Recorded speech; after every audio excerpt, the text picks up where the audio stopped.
Okay, we're gonna go ahead and start our business meeting.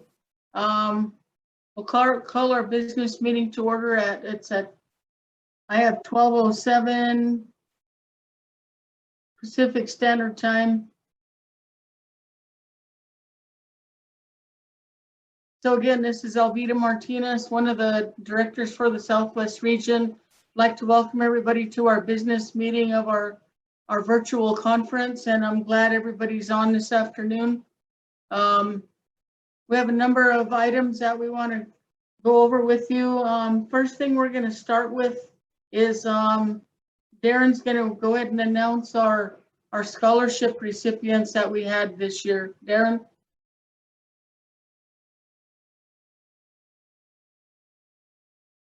You're on Zoom, you're on mute.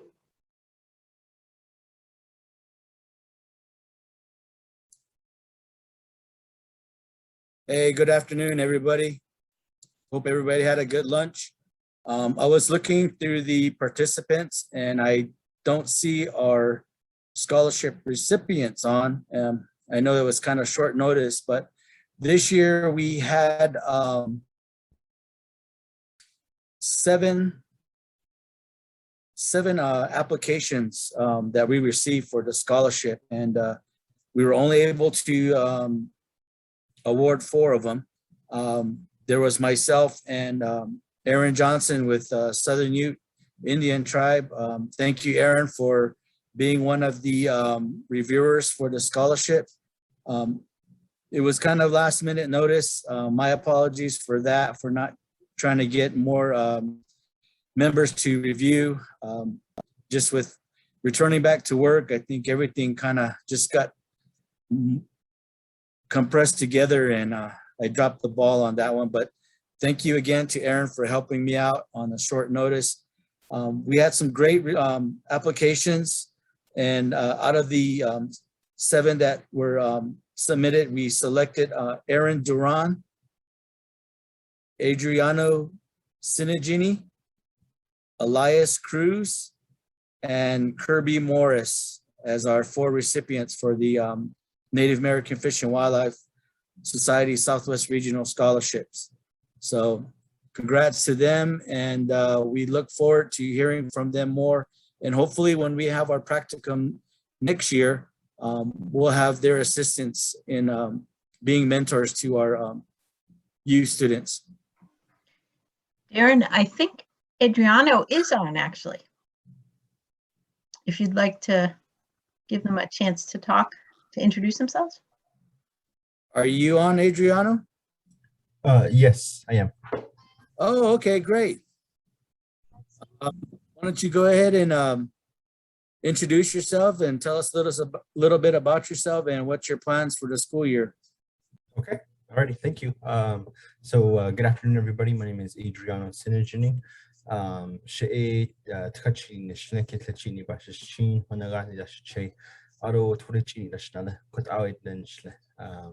name is Adriano, and I currently attend Northern Arizona University, and I will be graduating in December, this coming December, with my bachelor's in biology and a certificate in ecology, wildlife ecology and management. So that's my background.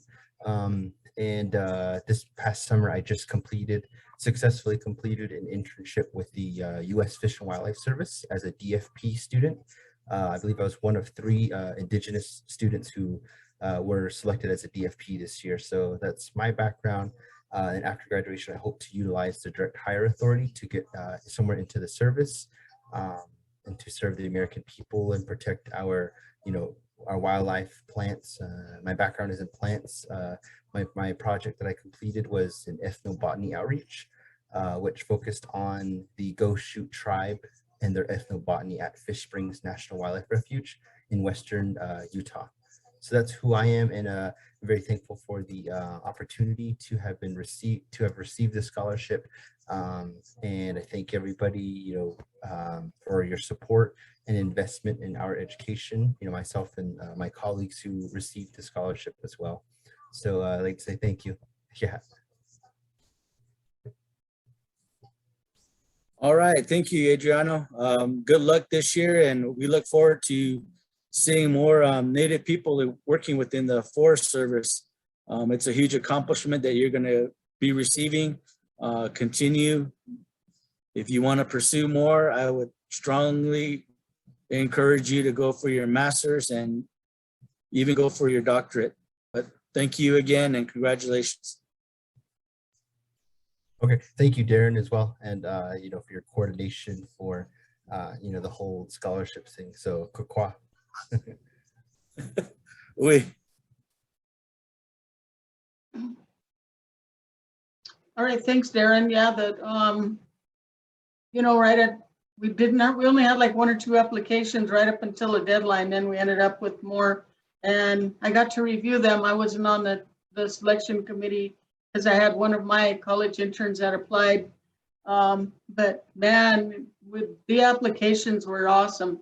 So again, it's great to see the caliber of students we have in the Southwest region, you know, because you know, one of my students, you know, she's going for a master's and a law degree down at Arizona State, and she wasn't selected. But again, I saw where, you know, her background started in social work, and then she's again getting into law. But you know, again, I understand where the selection, you looked at the background of where they started with their bachelor's, but the caliber of students that we had apply was just awesome. So I'm really proud of all the students that were selected. The next thing we have as one of our talking points is a water project that's going to be happening in the Southwest region. The society received some funding for the Bureau of Indian Affairs. We received $256,383.55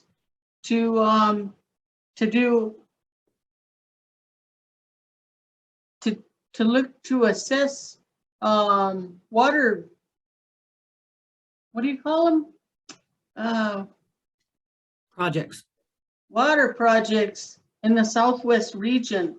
So right now there's an RFP out. It opened on August 6th. It'll close on September 24th.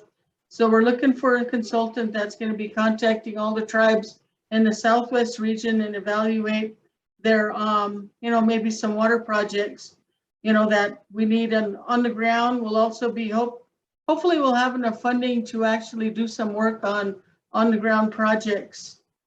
Julie, since you're on, can you add to that?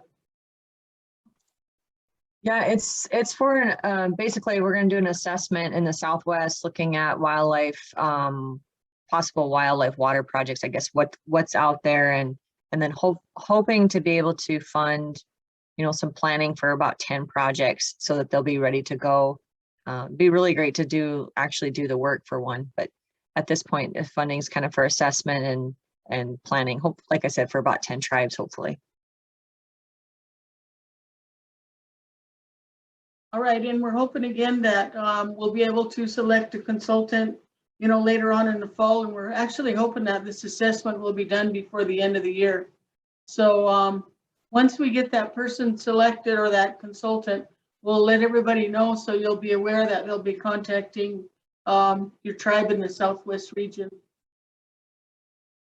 We have a question. Will the consultants be contacting only the society member tribes? I don't know if we made that decision. Did we, Julie, or we're just going to kind of have them assess?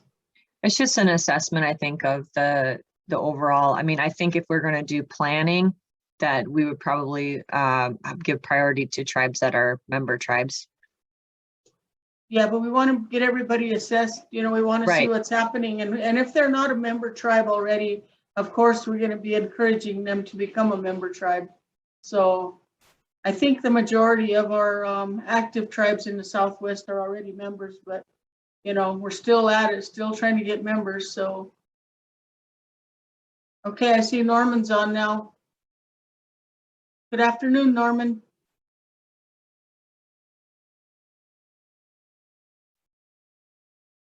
Okay, the next thing is one of our talking points is our regional conference for 2022.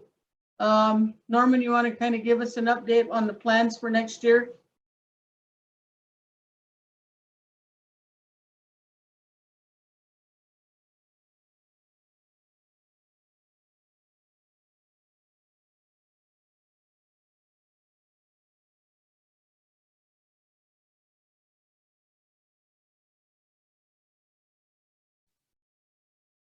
While Norman's figuring out to get off mute, again, next year, we're hoping to have an in-person conference. Okay, Norman, you want to go ahead?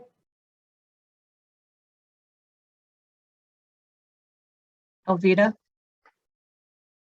I see Kirby joined as well, one of the other scholarship recipients. Can we give her a little bit of time? Yeah, please, Norman or Darren. Hi, Kirby. We'll give you some time to introduce yourselves, provide a little background on yourself and your upcoming plans. Hi, nice to see you guys. My name is Kirby Morris, and I am from St. Michael's, Arizona. I'm from the Navajo tribe, and my clan is Hotsoa and Shlonakaidana, Bishishti, Totachini Deshache, Kiani Deshanella. I'm a sophomore here at Navajo Technical University. My major is environmental science and natural resources. For this year, my plans are to attend the ACES National Conference in Phoenix. I applied for the travel scholarship, so hopefully soon I'll be hearing back from them. And I'm going to be attending the New Mexico Geological Society conference here in Grants. And I'm also, this past summer, I'm working full-time with Dr. Roy Chattery here at NTU. I'm working on a grant with him for the next 2 years. I'll be employed with him. I am working currently on a research grant that he received. We go to an abandoned coal mine. We went to the Socorro coal mine out there this past summer. We collected soil samples, and also we went over to Albuquerque drinking water facility in Chama and Aztec drinking facility. We collected biosolids, the sludge, and we also went over to Gallup water waste treatment plant. We collect the sludge from there, and we're gonna figure out a recipe on where we can make like a natural compost where we can mix it with the coal soil so it could remove all that metals and toxic metals so vegetation can grow back on there. So that's the research project that I'm working on right now for the next 2 years. And along with that, I'm working also with other research grants from other professors here with the climate change pinyon pine cone trees and the juniper trees here. So I'm gaining a lot of experience, hands-on experience going out in the field, which I really like. But at the same time, I'm learning about different areas. I haven't really have experience with fish and wildlife yet, but I'm looking forward to do that. So yes, that's all I have about me. Nice to meet you, everyone. Thank you, Kirby, and congratulations for receiving one of the scholarships this year, and we wish you well. Please keep us in the loop of how you're progressing, and we would like to invite you hopefully next summer as a mentor during our Southwest Region Summer Youth Practicum. So we look forward to working with you, and good luck again, and we wish you well. Thank you. I look forward to it. Ashley, since you're on, can you kind of just give our 2 students that are on a little update on invite them to the national conference? Sure. So Kirby and Adriano, I'm Ashley Carlisle, the education coordinator for the Native American Fish and Wildlife Society. I am from Tachi, New Mexico, and Tachikni Shai Toiglini, Brushes Chin, Tochikni Dashache, Saitnajini Dashanella. So hello, relatives. Welcome, and again, congratulations to receiving our Southwest Regional Scholarship. And thank you for applying, and we really pray and hope for the best for you in your educational endeavors.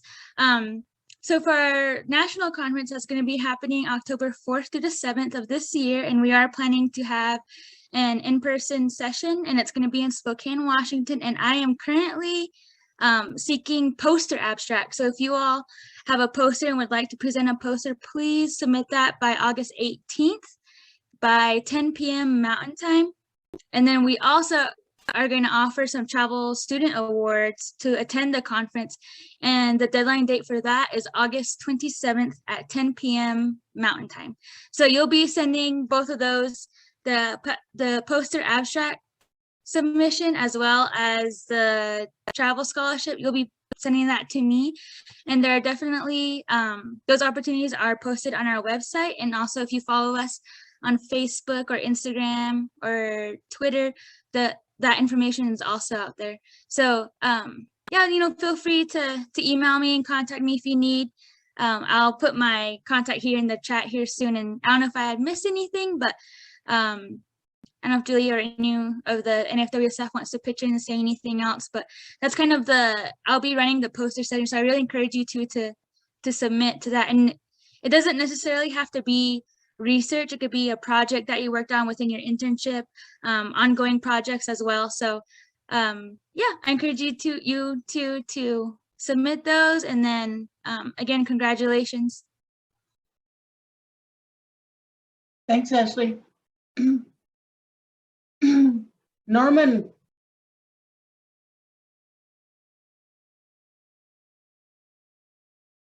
Where are you? Norman, you want to talk again about our regional conference next year? What the plans are? You're on mute.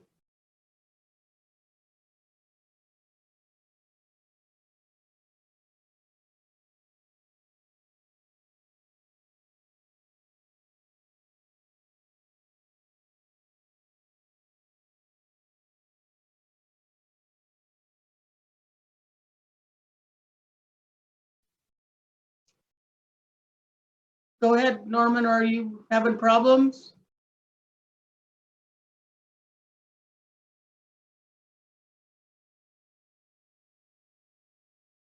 I don't know if he's having some difficulties with technology there, but seems like he's going in and out. Anyway, in talking to Norman, the plan was, when we had our next in-person conference, we're going to have it in New Mexico at the Santa Ana. We're not really sure yet if we're going to have it at Santa Ana Pueblo, hopefully next year, but it will be in New Mexico.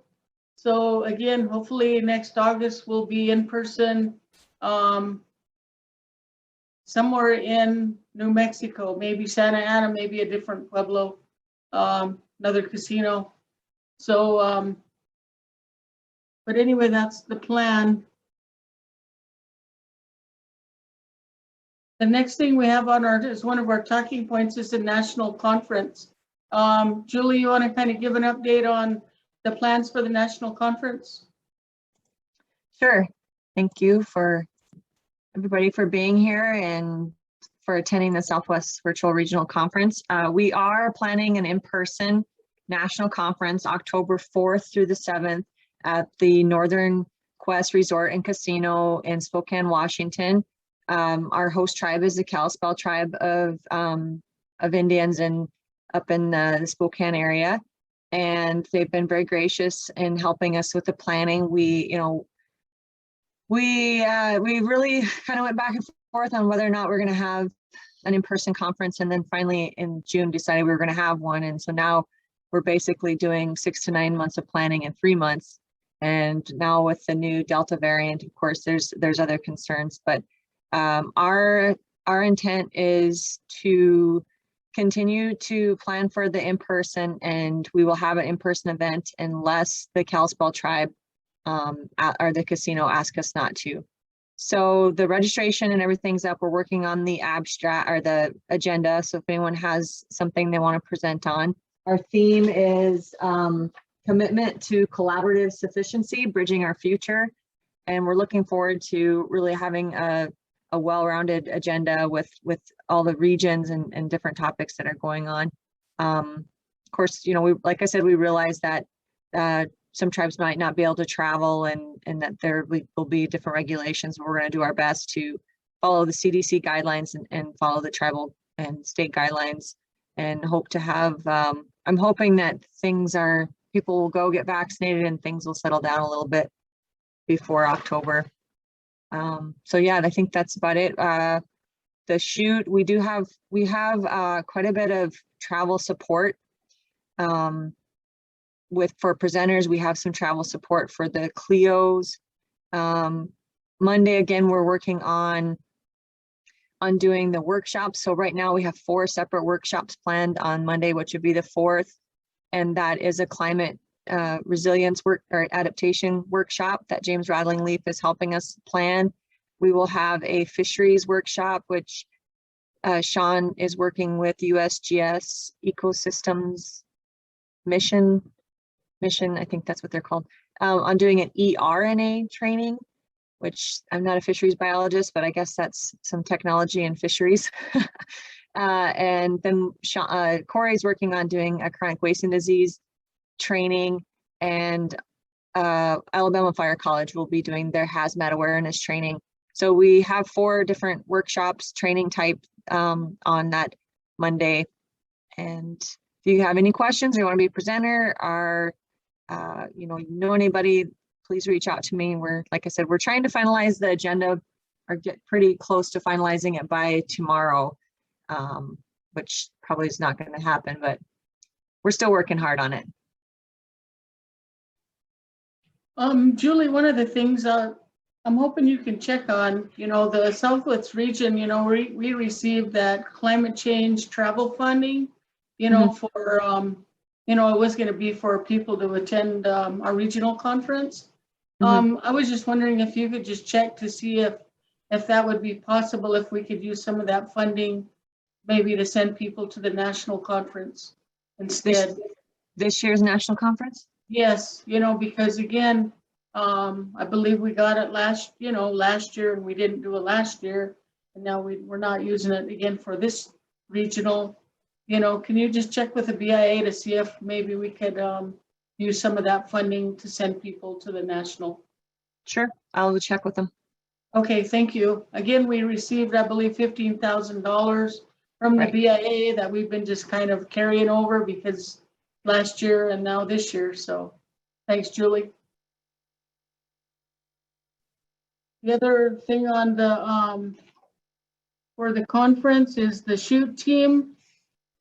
The guys that we did have a regional shoot at our 2019 national conference.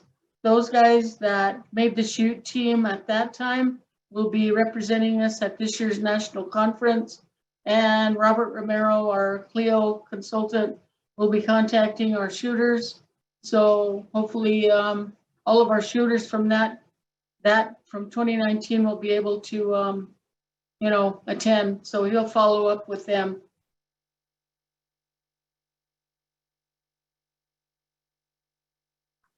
Let's see, the next thing we had as a talking point was our summer youth practicum for 2022.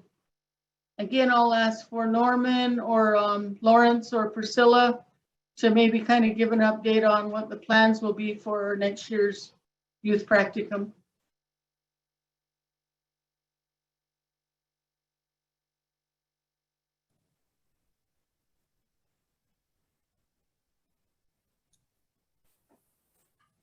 Vida, this is Lawrence. Okay. The only thing I know is it'll be still at the Rio Moro National Wildlife Refuge, and usually June, 3rd week of June. And we've been working with Shantini, which is one of that used to work there, and she's at New Mexico Highlands now. So at this point, that's all I know for sure. I don't know if Norman's going to pop in or not, but that's all I know for now. All right, thanks, Lawrence. Mm-hmm. Well, I see Norman on, but I don't know what's the issue with his audio. So anyway, right now, depending on what happens, we're hoping to have again an in-person summer youth practicum. again, we did receive funding through the Bureau of Indian Affairs to assist with that. So hopefully next year we can actually do an in-person practicum again in New Mexico. Elvira, can you hear me now?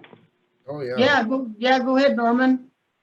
Okay, like Lauren said, we are planning next summer to host the Native American Fish and Wildlife Society Natural Resources Youth Practicum there at, like Lauren said, at the Rio Moro National Wildlife Refuge. We're working both with the staff and Shantini, who used to work there, but now, like Lauren said, she's employed with the Highlands University now, but she's willing and ready to help us, and she'll be making the contacts with the refuge. We are penciled in for the third week in June there at the refuge, so we do have the place set aside. Hopefully, we'll be clear and be able to have a live session. And if we do, then we're ready to go. We'll start notifying people right at the beginning of the year and get everybody organized so we can start over again. Then regarding the Southwest Regional meeting for next year, before we did go into COVID, we were planning on having the regional meeting at the Santa Ana Star, and we had negotiated all the prices and everything. And talking to them, they advised that they will still give us the same rates. So we are planning on having it there. I guess we need to get a hold of the Pueblo of Santa Ana administration to see if they'll be willing to sponsor or host the conference again. If they do, that's where we'll have it, at the Santa Ana Star. If not, we'll see if we can find another host, which wouldn't be hard. But I think they'll be willing to go ahead and host it again since they were in the process of hosting it. We will be looking at the third week in August for the conference. Reason we have it the third week of August is to avoid tribal feast at that time. There's a feast the week before on the 12th, so we try to avoid that. And then there's a couple of feasts the week after that. So we kind of hit that spot in between the tribal feasts, so everybody can attend the conference. So yeah, we'll be looking forward to again having that conference, and hope everybody can attend. All right, Norman, thank you. I told Norman the other day that I wanted it wherever they had that bachelorette at, because you're sure to find love down there. So Norman's gonna make sure that happens, that we can go. All Vita wanted to do is ride that horse into the sunset. So. Hey, Anyway, Norman. With somebody. Hey, Norman. With somebody, not by herself. Darren. Norman, you still there? Yes, sir. Make sure you reach out to the Pueblo and their department to hopefully make sure they're on board as being the host tribe and just getting prepared for the conference. Yeah, we're gonna have to wait till January because their administration will change.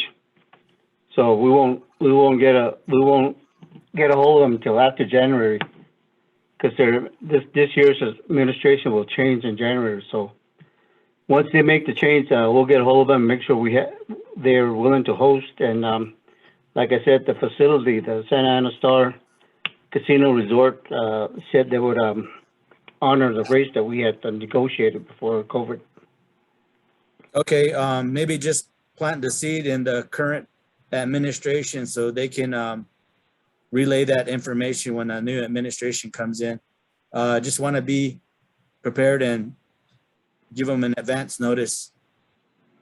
Will do. I don't think we'll have a problem. I think they'll still be willing to, according to the governor that we negotiated with, he said everybody was on at the time, and he didn't think we would have a problem. So, but I'll go ahead and do what you suggest. I'll get a hold of them, and then once the new administration comes on, we'll get a hold of them also and get the talks going. Okay, thank you, sir. Yes, sir. All right, thanks, Norman. The next thing we have on our agenda again is the horse workshop by Dr. Talani. Are you still on, Talani? I am.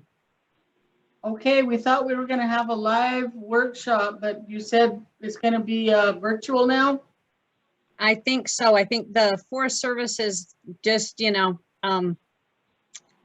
yeah, life is kind of crazy, and they don't want anybody, they're not letting us travel. So I think the safest thing we can do is to have it virtually. And what I'm trying to do is pull up my agenda. I put it on here so that I could show you guys the agenda. Don't you hate it when people don't have their act together? Okay, draft. Here we Sister, go. I won't say anything. Okay, I'm trying. It's going. So this was the agenda that I came up with, and hopefully everybody can see that. Click on it. No, we can't. You can't? I think we still see your file manager instead of the document. Okay, let's see. Let me Pull go the to document in that. front of the file manager. Share, new share. And let's go to this one. Yeah.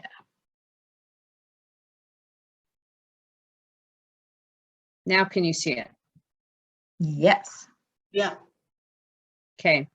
So what I'm proposing is a 6-hour seminar, and that's been pretty good. We do 3 in the morning, take a lunch break, and then come back and do 3 in the afternoon. So I wanted to just kind of go over real basically what makes tribal horse management, for tribes. And the big thing there is to, again, reiterate to the tribes that they are not bound by the 1971 Act, that tribes can have a lethal outlet, and they need to have a lethal outlet, because that's the only way we're going to get rid of these horses. Dr. Francisco, can you zoom in just a little bit? Yeah, let me see how. Actually, if you just go down to the bottom right of your Word document, there's a little slider that, yeah. Ah, there it is. Okay. Thank you. So want to just reiterate, because in the 2 previous sessions we've had, one of the big things that came out was tribes were wanting to know, why can't they slaughter horses? And Food Safety Inspection Service was at our other ones, and they just said, there's a rider in the USDA budget that prevents the USDA from allowing inspection of horses. And so that's why we'll never get a slaughter plant that is federally inspected. But I leave it up to tribes to come up with ideas for getting around that. And I really think that that a lot of tribes need to be, thinking of this and really looking at lethal means. The number of horses we're looking at now is probably around 300,000 in the US, and probably 2/3 of those are on tribal lands. And the advocates are just, they're not very happy with us, but that's okay, because we, we want other animals to live, not just horses. So that's 1 hour. And then Dr. Drotar, who is our Washington lead, is an equine veterinarian. And I thought that I would have her go over just general horse husbandry and welfare, because a lot of this pertains to just having a horse. And we know that a lot of people will own a horse and they don't know really how to deal with it, what to do with it. And so the horse just becomes this free ranging horse because they don't understand what they need to do. And so we wanted to spend some time just talking on general husbandry. And then Dr. Brummer is a PhD from Wildlife Services, and they actually have GonaCon, and GonaCon is available to tribes to use for horses to decrease fertility production. And then I thought we'd take a break. And then the big one that I'm hoping a lot of people will come to, and that's why I put Dr. Schoenecker first after lunch, because that's always the tough one to get people back to. So I want them to come into that one. She's going to go over methodologies for developing counts and developing ways to survey these horses that are scientific, and kind of go through some of that. She also wants to talk about the fact that Department of Interior is offering $15,000 to help tribes do some of these counts, aerial surveys and stuff like that. So I think that might be a big one that a lot of folks want to participate in, and I was hoping that a lot of people would. And then we're going to have the diseases of concern and identification and exportation. All of that is one big topic to be given by Dr. Krasolinik of APHIS. She is a import, export, and equine veterinarian. And then remote capture techniques. We have a private group. They are a 501c3 that work in northern New Mexico, and we've been working with them quite heavily. They have remote capture technology, and they're wanting to share it with tribes. They use cell phones and satellite phones, setting up these traps and baiting, and then getting the horses trapped. And you don't have to have a person on site. They trigger the trap with a cell phone or satellite phone. And so Homeland Habitat told me that they would be more than happy to spend about an hour chatting with the tribes, how they work on the Carson National Forest, and how they would be willing to help tribes, because catching these horses, a lot of times it's labor intensive. It takes, when you're trying to do it, you know, with human capital, it takes a lot. And so if you can automate it as much as possible, why not? And so they're willing to share that information with the tribe. So I thought those were things that were largely discussed in the two previous sessions we had, with the one exception of slaughter, and people are still wanting, you know, to know, but I'm sure we could come up with, in the discussions and questions, you know, horse hunts. And I will tell you that I have been working with some people on the Navajo Nation. I guess some of their medicine men have been telling people that they need to go back to eating horses and horses that have not been adulterated, you know, given chemicals and vaccinations and dewormers and stuff like that. And so that might be something that, you know, that a discussion that comes up about utilizing horse. So that's the draft agenda. And like I said, we would all love to have it in person, but I just don't think right now we're gonna get that clearance. And so I would much rather just have it on Zoom and be available to as many people as could possibly do that. All right, sounds good. What we'll do is we'll just work with you to come up with a good flyer. Then we'll just start advertising. I would say we'll probably just start advertising the 1st of September. Okay. And then we'll get it out to everybody in the Southwest and on the society website and Facebook page.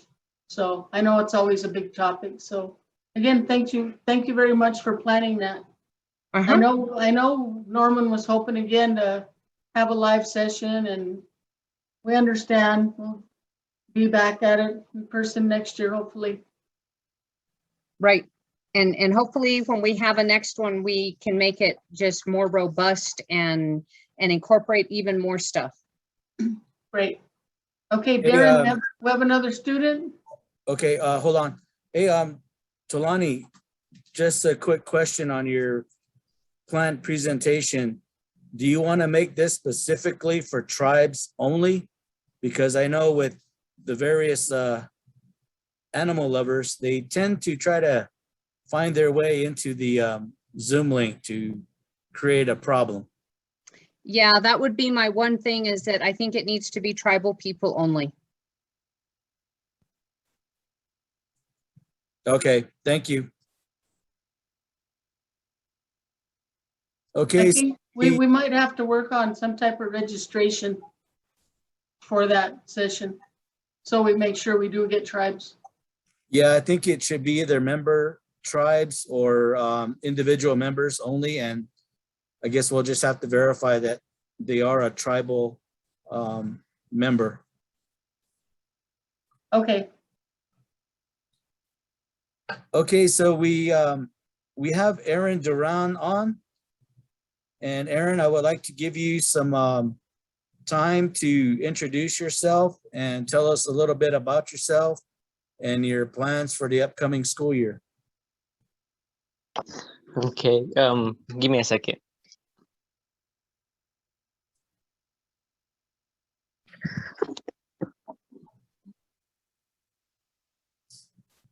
Well, my name's Aaron Duran. I'm from the pueblos of Tesuque and Santa Clara, and this year I'll be attending Fort Lewis in the fall. My major is going to be biology, and I hope to gain some type of knowledge because I'm interested in the conservation of natural resources. What I plan to do with my education is to come back and help my community and to help others who are interested in what I am. And that's about it. Thank you. Thank you, Aaron, and we wish you well on the upcoming school year. Keep us posted. One of the things that we would like from you is next year when we have our summer youth practicum at the Southwest region or national for all of our scholarship recipients, we would really like your input and would like for you to serve as a mentor for our youth, because hearing them, your experiences, and watching them learn from their fellow peers, it just encourages them more to go toward a degree in natural resources. So we wish you well, Aaron. Thank you. Yeah, thank you. I appreciate it. And I would like to help you guys as much as possible. Thank you so much.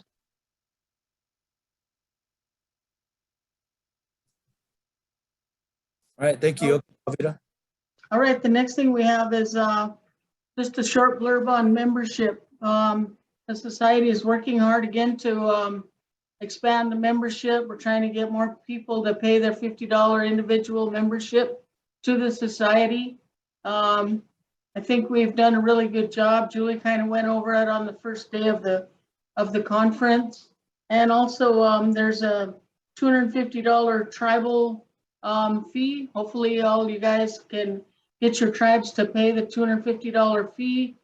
Again, it really helps when the society looks for any other things that we can do. We have a little pot of money there that we can utilize it to do things for the society. So is there anything else on that, Darren or Julie? No, just spread the word. Get in contact with your fellow buddies at the other pueblos, tribes. Encourage them to get their resolutions or documentation for their tribes to become members. If not, or maybe they need to revise their resolutions. But the more we get, the better we can help the tribes. All right, Darren, you want to just give a little blurb on any updates on, on the plant, not the plant, the animal parks that we have in freezers in Arizona? Okay, so John Cooley has been sending out emails to different tribes that had requested animal parks. Remember, we have our non-bird wildlife repository with Arizona Game and Fish. And I know during COVID in 2020, we did have some, but I don't I don't believe anybody was working at the time, or they didn't have their email access. So if there's any type of items that you know that your tribal members would need, reach out to John Cooley with Arizona Game and Fish, or send me an email and I can put him in contact with you if there's an item that your tribal members, your elders, different societies and whatnot may be looking for. They currently do have some items in the freezers, and we would just need to find out what tribes here in the Southwest would need. So it's still there, but unfortunately last year, I think with everybody being shut down, they weren't unable to get the word out. All right, thanks, Darren. Today we have two resolutions I'm going to present for passage by our region. The first one is titled Support for Dedicated Federal Funding to Recover Wildlife. I'll go ahead and read it. Whereas the Native American Fish and Wildlife Society was established in recognition of the importance and respect accorded to fish and wildlife by Native American people, and whereas the society is composed of Indian tribes, organizations, and people, as well as federal and state agency representatives, forming a national Native American organization to aid in the development and protection of Native American fish and wildlife resources. And whereas the society is composed of Indian tribes, organizations, and people, as well as federal and state agency representatives, forming a national Native American organization. Do I have that there twice? Yes, okay. I had that twice. Whereas this nation is blessed with a diverse array of fish and wildlife, and while some of these species are thriving, many more are facing increasing challenges and are in steep decline, increasing their possibility of becoming endangered. Nationwide, 12,000 species have been identified that are in need of proactive conservation action, and we must rise to the challenge that confronts us. And whereas tribal lands and waters are essential for wildlife conservation, and conservation opportunities on tribal lands overshadow any other non-public land conservation opportunities.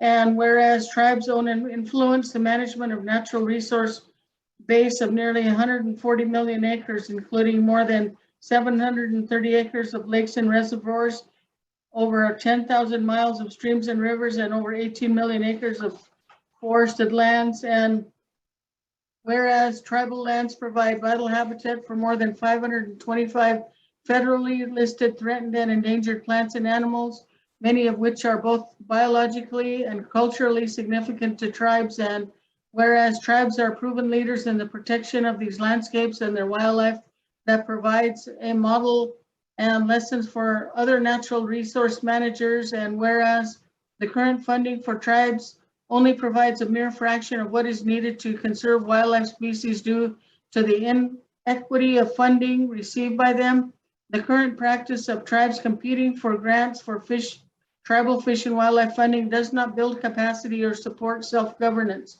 And whereas despite a history of underfunding and exclusion from federal funding, tribes have some of the most accomplished natural resource programs in the nation and protect hundreds upon hundreds of wildlife species and their habitat. And whereas the Southwest region is experiencing severe drought and climate change issues that are negatively affecting fish, wildlife, plants, and all living species, and now therefore be it resolved that the Native American Fish and Wildlife Society Southwest region hereby supports the Recovering America's Wildlife Act, similar legislation, or any other fiscal avenue that will be used for the recovery of fish and wildlife species and preventing them from becoming endangered, and be a further resolve that the Native American Fish and Wildlife Society Southwest region respectfully requests that a minimum of $97.5 million, which each fiscal year be dedicated directly to tribes to assist with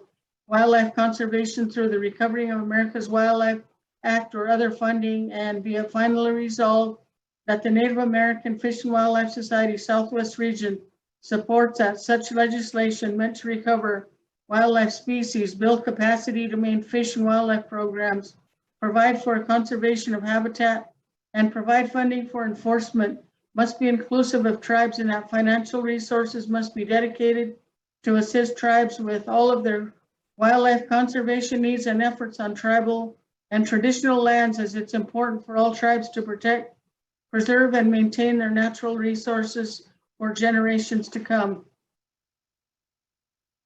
So with that, I'd like to entertain a motion to approve Southwest Resolution 2021-001. Alveda, this is Cynthia. I so move. Motion by Cynthia Bell. Second, This is Salso, I second it. second by Celso. All in favor, say aye. Aye. Aye. Aye. Aye. Aye. Anybody against? Alveda, did you get mine, Cynthia? Yep. Okay.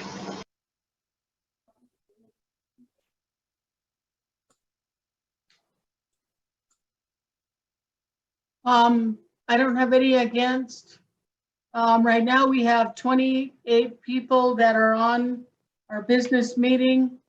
So I'm going to say that the vote was 27-0-0. Everybody that's on is a paid member. Thank you guys for that one. I have one more.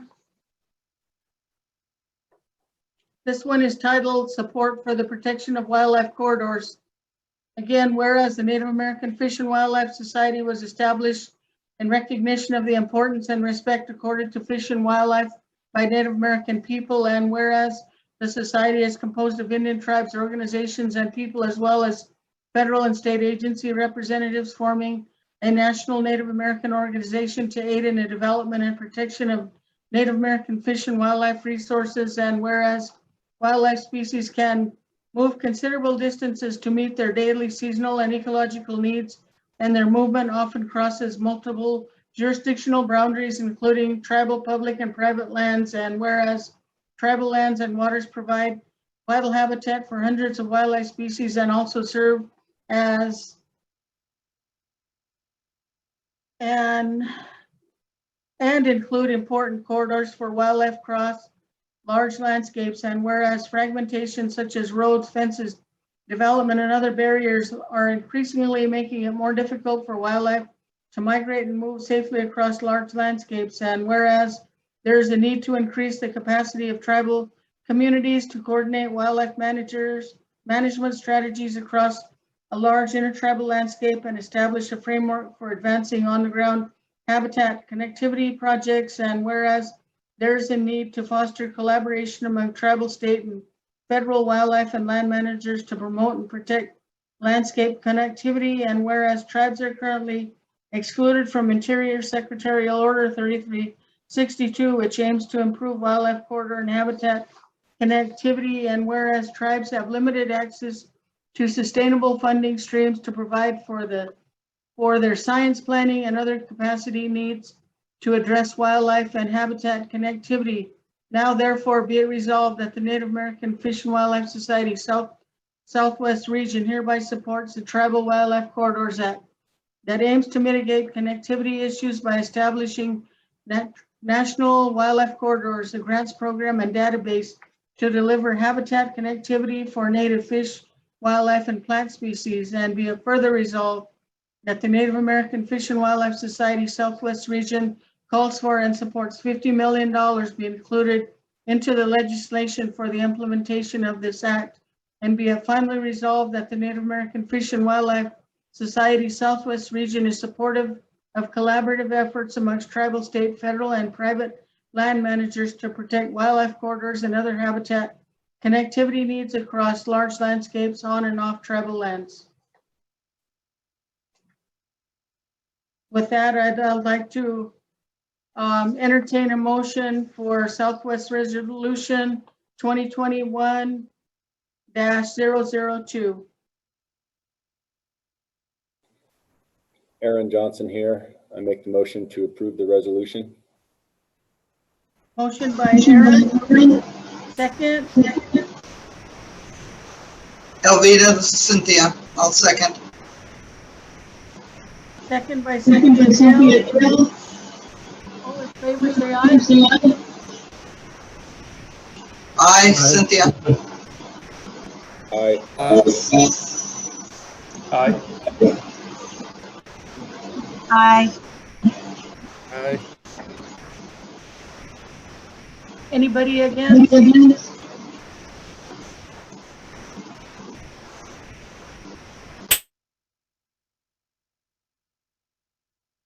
nobody's against, again, I'm gonna go by everybody's vote and the number of people are on that right now. So right now we have 29 people are on. I'm gonna vote 28-0-0. Thank you, guys. We'll get these signed and then we'll get them out and post them on our society website. Okay, those are all the issues that we had. Is there anything else for the business meeting by any of the members on? Alveda.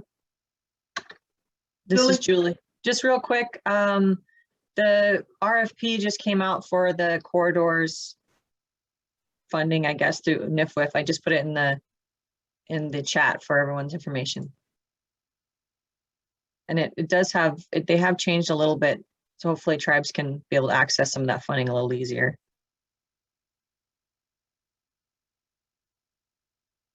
All right, thanks, Julian. Please email that to us so we can get it out. All right, is there anything else for the business meeting? Yes, this is also, I raised my hand. Can you see it? Yes. Okay, so here in Autumn, we're having discussions about what's happening to the Jewett Mother Earth. We're really believing that she's really out of balance, more so than we expected.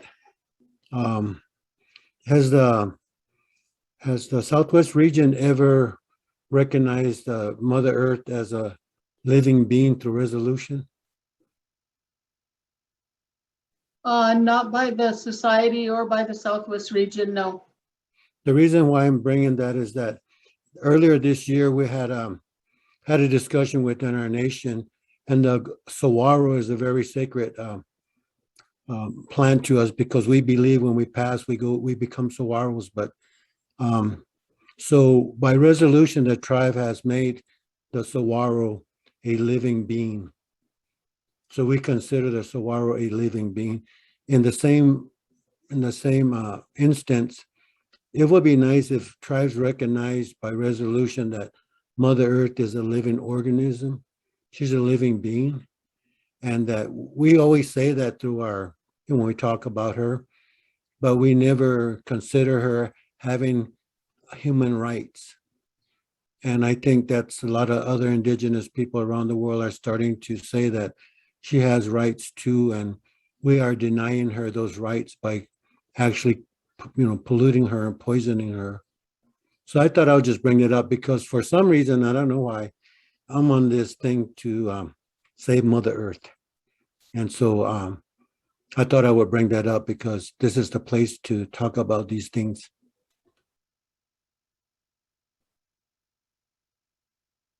That's it. Is there anybody have any further discussion on Celso's request? Any comment?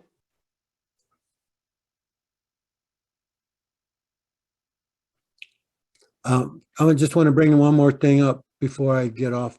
I said this several times at several meetings that the original meetings, that either you're going to take a proactive approach or just going to sit back and watch it happen. And I think a lot of issues that we have on our tribal issues is that, we really don't discuss among intertribal our feelings about, how sacred Mother Earth is. And so I just wanted to give you several things to think about. Without oxygen that she makes every day through photosynthesis, we will not be here. Without the water cycle that she spins every morning, we won't have any water. Without the plants that, that she grows we won't eat and our animals won't eat and the animals that we eat won't eat. And then of all the stuff she gives us too, is she gives us the raw materials to build our houses and our homes to protect us from the extreme weather events. If that doesn't stir a conversation with the group, with this group or any group, then maybe we are like the non-Indians, that she's just something that we live on. So I just thought I would bring that up because I think I've been talking to a lot of young people, especially Native people, and telling them that if they don't speak for Mother Earth, then who is going to do that? That is our whole, I think our mantra, or what we tell people, that we're stewards of Mother Earth, but we really don't say much. So I'm on this campaign to do national-wide to get the youth groups, get them involved so that they can start talking. And so our campaign is going to include, try to get, and we're having a hard time doing it because of a lot of problems, but try to get t-shirts made that says, I speak for Mother Earth. And so, you know, we're going to get that. It's taken a long time. People just don't want to do it for some reason. And yet, that's why I brought it up, because first, like I said, I don't know, I woke up one day last year and I said, you know what, tired of talking about her. I want to do something. So that's where I'm at, you know. So yeah, so I'm getting it. I think that's the last thing I can do as an elder person. Cynthia? Elvita, I agree with Celso. The small voices haven't been heard. And there are a lot of groups that are a lot outspoken, and they talk about a lot of rights and freedoms and things like that, but because of the connection to the earth that the Native people have, I think it would only be the right thing to do as a group. I may not be Native, but I've been here long enough, and my values match. That's why I've stayed for 26 years, to speak up. And I think now is the time. I mean, finally science catching up and saying change is happening, and normal change is okay, but this is man-caused, and it's poison and it's destruction, and we can see everything every day that's happening.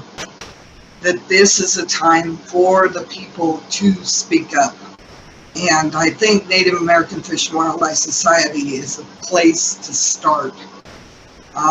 Bring the voices out that have meaning, that have connection. All right, thank you, Cynthia. Anybody else?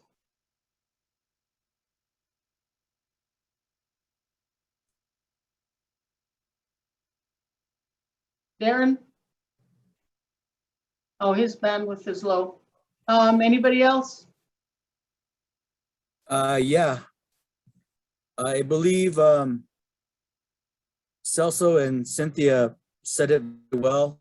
I think it's something that the Southwest is exceptional to almost extreme drought conditions that we're facing, that all the discussion we've been having over the years, and especially when we're voting to support the wildlife corridors and raw, you know, it's in there to where we're addressing this issue of climate change and how it's affecting the species. And it is, you know, all tied to the earth, you know, Mother Earth and the lands that we are occupying.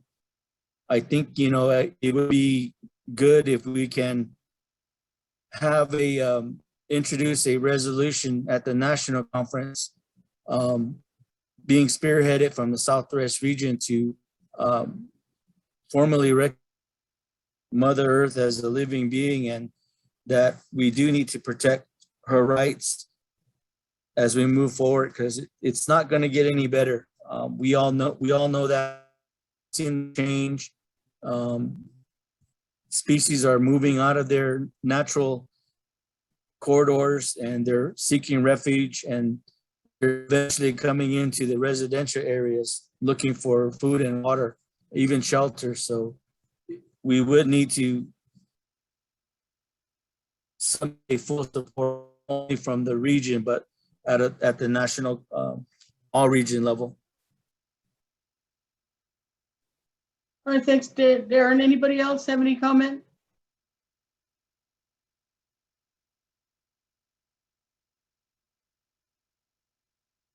If not, Celso, I would like to ask you if you would like us to do a resolution at the Southwest region right now, or should we just prepare one for the national conference? What's your suggestion? I think that, yeah, it needs to be done at the national conference so we all can agree as a society that we want this. Because it makes more sense because we want to, that's like I'm getting the consensus of the tribes to be say the same thing. So I think at the national conference will be the best thing, and hopefully we can have discussion there about how people feel about it so that we can have a good discussion as a Native people, you know, what's really going on with us and why are we not speaking out? So yeah, national conference will be good. Okay, what I'd like to do then, I'll go ahead and work with you and some others in our region to draft up that resolution, you know, for presentation at the national conference. Okay, good. I'm done. Okay, thanks, Celso. Okay, so we'll be adding that on to the business meeting at the national conference. All right, is there anything else that anybody wants to bring up for the business meeting? Otherwise, we'll move right into our general discussion, our roundtable discussion. Is there anything else for the business meeting?